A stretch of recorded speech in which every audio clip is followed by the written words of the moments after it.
BRS party ने इल्ज़ाम लगाया कि कांग्रेस हुकूमत सिर्फ 2 दिन असेंबली चलाने का मंसूबा बना रही है ताकि अवामी मसाइल पर बहस न हो सके। साबिक़ वज़ीर व रुकन असम्बली टी हरीश राव ने असम्बली मीडिया पॉइंट पर बात करते हुए कहा कि बीएसी इजलास में हमने वाज़े मुतालबा किया कि इजलास कम अज़ कम 15 दिन तक चलना चाहिए ताकि अवाम को दरपेश हकीकी मसाइल पर तफसीली बहस हो सके। हरीश राव ने कहा कि रियासत में सैलाब से जानी व माली नुकसान हुआ है, किसान यूरिया की किल्लत से परेशान हैं, कई देहात में बिजली और सड़कें नहीं हैं, सफाई ना होने से मलेरिया और डेंगू जैसे अमराज फैल रहे हैं और गुरुकुल स्कूलों में 100 से ज़ायद बच्चों की अमवात हो चुकी है। उन्होंने फीस रीइंबर्समेंट, कालेश्वरम प्रोजेक्ट और दीगर मसाइल पर भी असम्बली में बहस का मुतालबा किया। हरीश राव ने कहा कि बीआरएस ने बीएसी इजलास से वॉकआउट किया क्योंकि अवामी मसाइल को नज़रअंदाज करना जमहूरियत के ख़िलाफ़ है और अवामी मसाइल को अव्वलीन तरजीह के तौर पर एजेंडे में शामिल करें। శాసనసభలో ఈ ఎరువుల కొరత మీద మాట్లాడాలని బీఆర్ఎస్ పార్టీ ప్రతిపాదించింది. ఈ రెండు అంశాలు తప్పకుండా తీసుకోవాలని చెప్పి మేము కోరాం. వీటితో పాటు అనేక సమస్యలు, గ్రామాల్లో పారిశుధ్య నిర్వహణ సరిగా లేక మలేరియా, డెంగ్యూ, వైరల్ ఫీవర్స్ తో ప్రజలు బాధపడతా ఉన్నారు.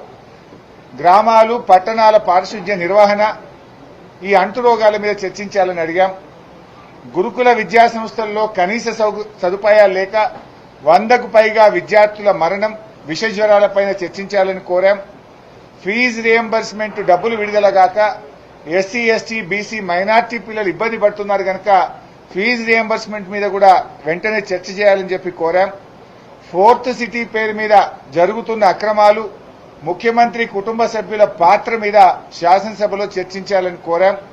అదేవిధంగా పౌర సరఫరాల శాఖలో ధాన్యం కుంభకోణము, బాధ్యులపై చర్యలు తీసుకోవడం అనే అంశం మీద చర్చ చేయాలని, అదేవిధంగా ప్రభుత్వ ఉద్యోగుల టీఏలు, డీఏలు, సరెండర్ లీవ్లు, రిటైర్మెంట్ ఉద్యోగుల బెనిఫిట్స్ ఇవ్వకపోవడము, పీఆర్సీ ఇవ్వకపోవడము, 5 డీఏలు పెండింగ్ ఉన్న అంశాల మీద కూడా చర్చ చేయాలని చెప్పి కోరాం.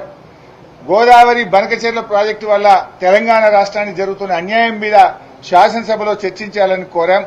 అదేవిధంగా మరి హైడ్రా కూల్చివేతలు, పేదలు పడుతున్న బాధలు, ప్రభుత్వ ఆసుపత్రుల్లో కనీస సౌకర్యాలు లేని విషయాలు తదితర అంశాల మీద బీఆర్ఎస్ పార్టీ ఈ శాసనసభ సమావేశాల్లో చర్చించాలని కోరాం. దురదృష్టం ఏంటంటే రాష్ట్ర ప్రభుత్వం 2 రోజులు అసెంబ్లీ జరుపుతామంటున్నారు. 2 రోజులు అంటే 2 రోజులు అంటే ఇవాళ రేపు ఖతం బర్కాస్. అంటే పారిపోతున్నది ప్రభుత్వం.